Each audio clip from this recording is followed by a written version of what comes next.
तो last video में हमने देखा था कि रेंटा उन सभी को बचाने के लिए उस होल में जंप कर देता है और फिर अपने मन में सोचता है कि हमारा एमसी बहुत ही जल्दी बड़ा हो गया। वहीं दूसरी ओर एमसी थियो से फाइट करने के लिए तैयार हो जाता है, जिसके बाद हमारा एमसी डालिया और चेरी के साथ मिलकर मॉन्स्टर को खत्म करने जाता है। वहीं दूसरी ओर हमारे एमसी के भाई बहन बहुत ही ज्यादा डरे हुए होते हैं क्योंकि वह सब नीचे गिर रहे होते हैं, लेकिन बैरन उन सभी को चिंता ना करने के लिए कहता है क्योंकि रेंटा उन सभी को बचाने के लिए आ रहा है, इसलिए उन्हें कुछ नहीं होगा। पर तभी उन सभी को एहसास होता है कि कार हवा में रुक चुकी है। जिसके बाद हम देखते हैं कि रेंटा ने उन सभी के कार को नीचे गिरने से पहले ही रोक लिया है। इसके बाद फिर रेंटा बैरन से पूछता है कि क्या कार में मौजूद सभी लोग ठीक हैं? जिस पर बैरन कार से बाहर आते हुए बोलता है कि वो सब ठीक हैं। आगे फिर रेंटा बैरन से पूछता है कि वह क्या कर रहा है और उससे वापस कार में जाने के लिए कहता है ताकि वह कार को वापस ऊपर ले जा सके। पर बैरन उसे मना कर देता है क्योंकि उसे लगता है कि हालात खराब होने से पहले यह उनके लिए टीम वर्क सीखने का एक मौका है। पर बैरन की बात सुनकर रेंटा को गुस्सा आ जाता है, जिसके बाद वह उसका कॉलर पकड़ लेता है और बोलता है कि उसे पता है कि वे किससे लड़ रहे हैं और फिर भी वो ऐसा कह रहा है। इसके बाद रेंटा बैरन को याद दिलाता है कि आखिर डेड जोन से अकेले ही बचने की ताकत होने के बावजूद उसने उन्हें ज्वाइन क्यों किया था, इसलिए वह उसे उनके जीवन के साथ खेलने नहीं देने वाला। जिसके बाद बैरन उसे घूरने लगता है और रेंटा से पूछता है कि वह तब क्या करेगा, क्योंकि उसे बाकी लोगों से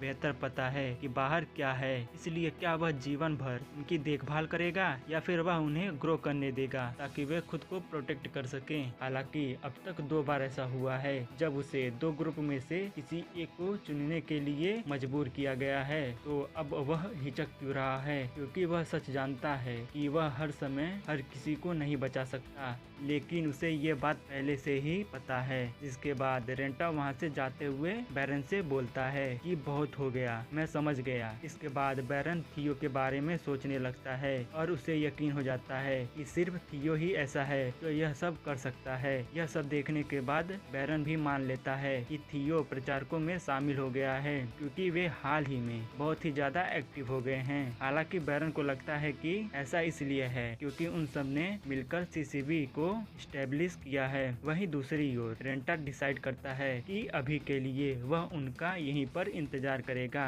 लेकिन जैसे ही उसे लगेगा कि हालात खराब हो रहे हैं वह तुरंत उनके पास चला जाएगा। इस पर बैरन भी मान जाता है। वहीं दूसरी ओर नाओमी एमसी को लेकर चिंता में रहती है, पर उसे उम्मीद होती है कि एमसी ठीक होगा। इसके बाद नेक्स्ट सीन में हम मॉन्स्टर बने थियो को देखते हैं जो कि चिल्लाते हुए बोलता है कि वह सब चुने जाने लायक नहीं हैं। जिसके बाद थियो अपनी पावर यूज करता है और जमीन में बड़े बड़े होल बनाने लगता है ताकि वे उन्हें नीचे गिराकर मार सके, लेकिन वह सब किसी तरह खुद को बचा लेते हैं। इसके बाद चेरी अपनी पूरी पावर यूज करता है और उस मॉन्स्टर पर अटैक कर देता है, लेकिन उसके इस अटैक से उसे कुछ नहीं होता और ये देखकर वह काफी ज्यादा हैरान हो जाता है। इसके बाद हमारा एमसी अपनी ब्लड पावर यूज करता है और देखता है कि उसमें अभी भी ब्लड है, जिसका मतलब यह है कि वो इसे हरा सकते हैं। जिसके बाद हमारा एमसी उन दोनों को बताता है कि उसकी मेन बॉडी टॉपर है, इसलिए वह सब एक साथ मिलकर काम करे तो उसे हरा सकते हैं, पर वो दोनों उसे ही चुप करा देते हैं। जिसके बाद चेरी अपने मॉन्स्टर फॉर्म में थियो पर अटैक करते हुए बोलता है कि कोई मर गया है क्या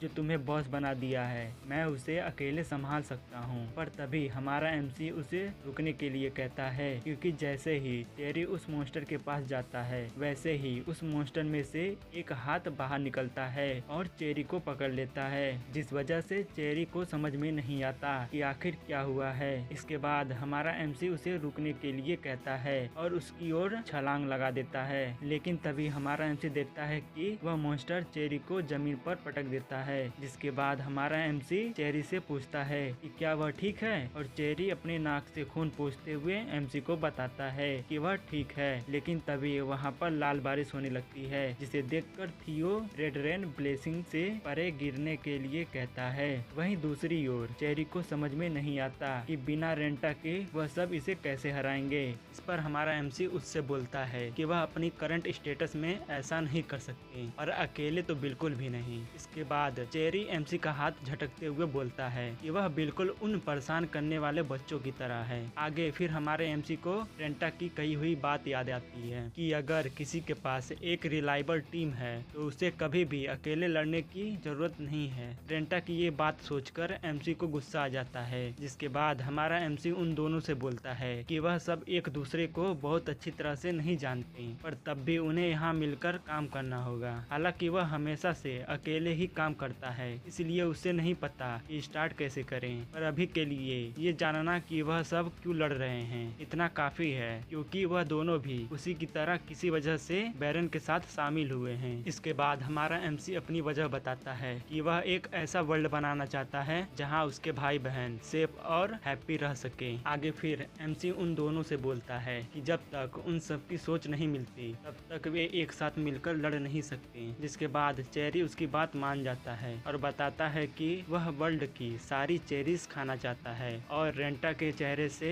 एरोगेंट स्माइल मिटाना चाहता है। चेरी की बात सुनकर हमारे एमसी को अजीब लगता है, पर तभी एमसी उसे बोलता है कि उसकी बात जानकर अच्छा लगा। इसके बाद एमसी डालिया से पूछता है, लेकिन वह बताने से मना कर देती है क्योंकि वह इन सब का पार्ट नहीं बनना चाहती। इसके बाद हमारा एमसी उसे टीम ज्वाइन करने के लिए कहता है, लेकिन वह अपना चेहरा दूसरी ओर घुमा लेती है, पर तभी एमसी उसे रोकता है और बताता है कि उसके गाल से खून निकल रहा है। जिसके बाद डालिया अपना गाल चेक करती है और फिर उसे काफी ज्यादा गुस्सा आ जाता है। आगे फिर डालिया को अपने बचपन की याद आती है, जिसमें एक लेडी यह बात कहती है। इसके बाद डालिया बताती है कि यह सब अचानक बारिश से शुरू हुआ था, जब उस क्लाउड ने उसे चुना था और जिंदा रहने के लिए मजबूर किया था, जबकि उसने उससे सब कुछ छीन लिया। इसके अलावा उसे रिलेटिव्स के बीच इधर उधर घुमाया गया क्योंकि वह एक ऐसा बोझ थी जिसे कोई नहीं चाहता था। यहाँ तक कि उन्हें अपनी फेक स्माइल, फेक काइंडनेस और फेक लव दिखाने में भी बहुत ही मुश्किल होती थी।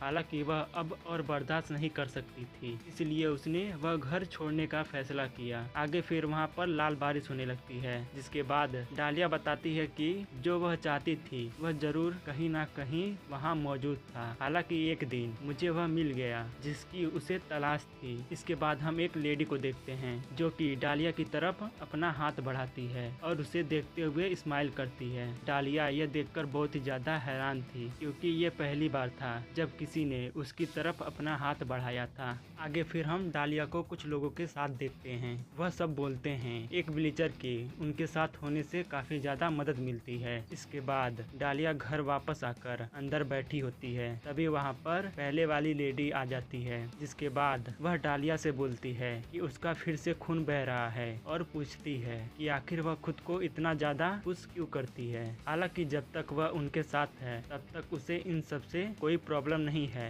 इसके बाद नेक्स्ट सीन में हम देखते हैं कि उस लेडी की मौत हो गई है क्योंकि उसके साथियों ने उसे धोखा देकर मार दिया है। आगे फिर हम देखते हैं कि डालिया उस लेडी को मरा हुआ देखकर काफी ज्यादा शौक में होती है क्योंकि एकमात्र वह लेडी ही उसकी फैमिली थी। इसके बाद डालिया अपने गाल पर लगे चोट को देखती है, जिसके बाद वह सामने की ओर देखती है और हम देखते हैं कि वहाँ पर उसके सामने एक आदमी छतरी लेकर खड़ा होता है। इसके बाद नेक्स्ट सीन में हम डालिया को उन हत्यारों के घर देखते हैं जिन लोगों ने उसकी सबसे प्यारी चीज फिर से छीन ली जो वो हमेशा से चाहती थी, लेकिन इस बार वह आसानी से इसे स्वीकार करने और माफ करने वाली नहीं थी। इसके बाद डालिया उन सभी लोगों को अपनी पावर यूज करके मार देती है और कसम खाती है कि वह क्रिम्सन क्लाउड से कभी नहीं हारेगी। इसके बाद हम प्रेजेंट में आ जाते हैं जहाँ पर डालिया अपने यादों में खोई हुई होती है, पर तभी उसे कुछ आवाज सुनाई देती है। जिसके बाद वह देखती है कि उस मॉन्स्टर ने एक बार फिर से चेरी और एमसी को जमीन पर पटक दिया है।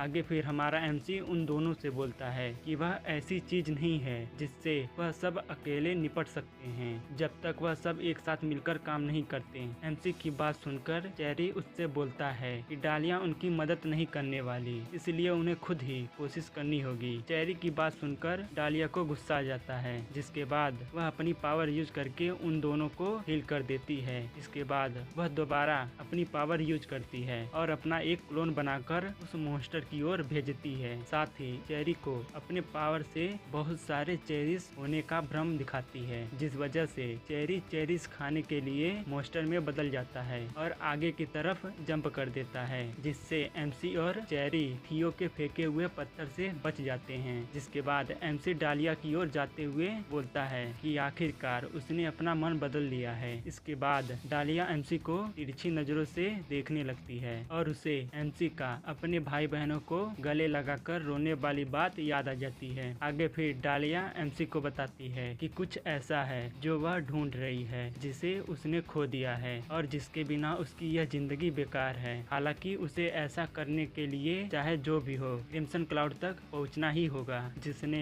उससे सब कुछ छीन लिया। डालिया की बात सुनकर उन दोनों को काफी ज्यादा बुरा लगता है। इसके बाद हम देखते हैं कि डालिया बहुत ही ज्यादा उदास है, जिसके बाद हमारा एमसी उससे बोलता है कि वह खुश है कि वह उनके साथ है, जिसे सुनकर डालिया अपना चेहरा एमसी की ओर घुमाती है और उसे हैरानी से देखने लगती है। आगे फिर हमारा एमसी उससे बोलता है कि वह दोनों उसके लिए चीयर करेंगे, जिस पर चेरी भी हाँ कहता है। हम देखते हैं कि उन दोनों की बातें सुनकर डालिया के आंखों में एक चमक आ जाती है। इसके बाद हमारा एमसी डालिया से बोलता है कि अभी के लिए इतना काफी है और पूछता है कि क्या वह उनके साथ आ रही है। आगे हम देखते हैं कि एमसी की बात सुनकर डालिया के हाथ कांपने लगते हैं, जिसके बाद डालिया एमसी की ओर जाते हुए बोलती है क्या उसके पास कोई चॉइस है। इसके बाद डालिया एमसी से पूछती है कि आखिर वह सब इस मॉन्स्टर को कैसे हराएंगे, क्योंकि उसे नहीं लगता कि वह जीत सकते हैं। जिस पर एमसी डालिया से बोलता है कि अकेले नहीं पर साथ मिलकर जरूर जीत सकते हैं।